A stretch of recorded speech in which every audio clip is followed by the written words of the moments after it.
لاہور، اسلام آباد اور پشاور سمیت ملک کے بیشتر شہروں میں زلزلے کے شدید جھٹکے محسوس کیے گئے ہیں۔ زلزلے کا دورانیہ 5 سے 7 سیکنڈ تھا، تاہم اس کی شدت بہت زیادہ تھی اور زلزلے کی شدت ریکارڈ کی گئی ہے 6.4، جبکہ اس کا مرکز افغانستان اور کوہ ہندوکش ریجن میں 200 کلومیٹر گہرائی میں تھا۔ پنجاب اور خیبر پختونخوا میں زلزلے کے شدید جھٹکے محسوس کیے جا رہے ہیں۔ شہری کلمہ طیبہ کا ورد کرتے ہوئے گھروں اور دفتروں سے باہر نکل آئے ہیں۔ ابھی تک کسی قسم کے جانی اور مالی نقصانات کی اطلاعات موصول نہیں ہوئی۔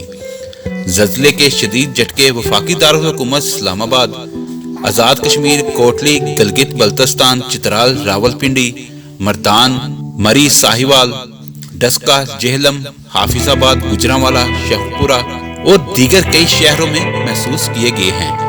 جیسا کہ آپ ویڈیو میں دیکھ رہے ہیں کہ زلزلہ آتے ہی لوگ گھروں سے باہر نکل آئے۔ اگر آپ کو ہماری ویڈیو اچھی لگی ہے تو اس کو لائک اور شیئر کریں اور ہمارے چینل کو سبسکرائب کرنا نہ بھولیے۔ شکریہ۔